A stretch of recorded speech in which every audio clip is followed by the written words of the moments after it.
আমাদের এই সময়টাই সরকার যদি অন্য কোনো প্রতিষ্ঠানকে প্রদান তো আমাদের কোনো দাবিদার এত জোরালো থাকতো না। যেহেতু দিয়েছে, যে দেয় তার কাছেই আবদার করে। আমাদের আবদার করার জায়গা একটাই, ওই সিআর আপনার সাহেব আপনাকে দিতে হবে, ওই দুবার সিদ্দিক সাহেব আপনাকে এমপি দিতে হবে। অন্যথায় আমরা যদি সুইসাইড করা লাগে আমরা রাজপথ থেকে এমপি নামে দিয়ে ঘরে ফিরবো না। ধন্যবাদ সবাইকে। আসসালামু আলাইকুম। আরেকটা প্রশ্ন আমি অ্যাড করে দেই। আমরা অনেক ক্ষেত্রে দেখি যখন রেজাল্ট শিট বের হয় অনেক সময় 5% 2% তারা কি এটার মধ্যে আপনি বেছে নিয়েছেন না তারাও এমপি ভুক্ত হবে? আমরা বলেছি যে ভর্তি দেওয়ার আগে একটা শর্ত থাকে, ছাত্রছাত্রীর পাশের হার কত হবে, 50% পাশের হার, বিভিন্ন শর্ত আছে। আমরা ওই শর্তকে এমপিও মানে স্বীকৃতি দেওয়ার আগে কিন্তু প্রত্যেকটা প্রতিষ্ঠানে একটা শর্ত দেওয়া থাকে, থাকে না? এবং সেই শর্তটাই আমাদের এমপিওর মানদণ্ড হবে এবং স্বীকৃতিপ্রাপ্ত সকল শিক্ষা প্রতিষ্ঠান। ওই 2 জন 10 জন ছাত্র আছে বা পাশের হার 3% আমরা কখনো চাই না। আমরা চাই যেহেতু মিনিমাম 33% আছে পাস, পরীক্ষার্থীদের সেখানে 30% পাইলে গ্যারেজ দেয়, 5% গ্যারেজ দেয় না, গ্যারেজ সিস্টেম আছে। কত যেখানে আছে সব কিছু ঠিক আছে, কত বয়স হয়ে গেছে 15-20 বছর 25 বছর, এখন আর অত ছাত্র পাচ্ছে না, রেজাল্ট অত ভালো না, সেই ক্ষেত্রে গ্যারেজ ফ্যারেজ দিয়ে বিশেষ কি বলে শর্ত সাপেক্ষে আমাদের 3 বছর শর্ত দিল যে আগামীতে আপনারা ছাত্র এবং পাশের হার ভাঙাবেন, অন্যথায় আপনাদের এমপিও বাতিল করা হবে, স্থগিত করা হবে। আমরা বলেছি কিন্তু আমরা এমন চাই না যে মানে আমাদের ছাত্র নাই, পরীক্ষার্থী নাই বা রেজাল্ট একদম জিরো, এই জিরো রেজাল্ট দিয়ে 3% 5% পার দিয়ে আমরা এগুলো চাই না।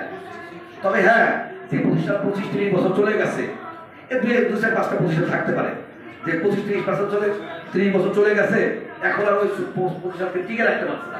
সেই ক্ষেত্রে আমরা বলেছি 3 বছরের শর্ত দিয়ে আপনারা এমপিও দেন।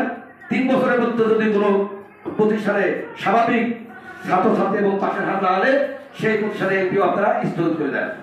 আমরা তো অনলাইন শুধু আপনাদের দাবি করি না। আপনি যখন সন্তান জন্ম দেয়, বাবা হিসেবে মা হিসেবে তাদের খাদ্য দেওয়ার দায়িত্ব সন্তানের, বাবা মা ওই পরিবারের, তাই না?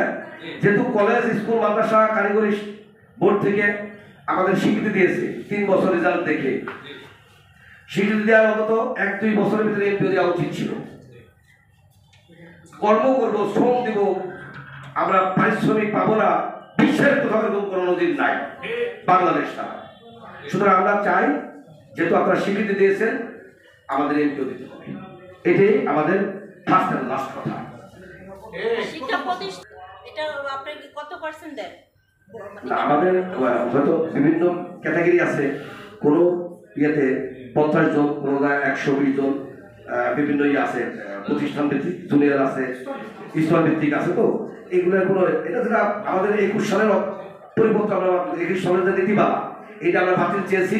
আমরা বলছি 18 সালের নীতিমালা অথবা নতুন কিছু নীতিমালা করা দরকার। বিশেষ করে যে নীতিমালার স্বীকৃতিটাই হবে স্ট্যান্ডার্ড, স্বীকৃতিটা একটা নীতিমালার মাধ্যমে হয়।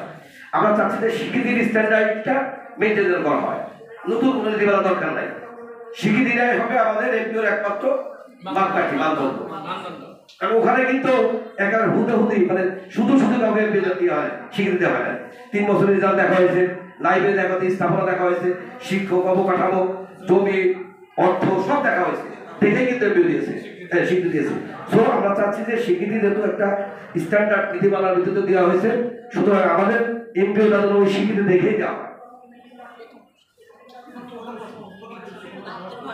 আচ্ছা, প্রথম প্রশ্ন উত্তরটা আমি দিচ্ছি। ধন্যবাদ, খুব সুন্দর প্রশ্ন করছেন। আপনারা জানেন যে ফেব্রুয়ারি এবং মার্চে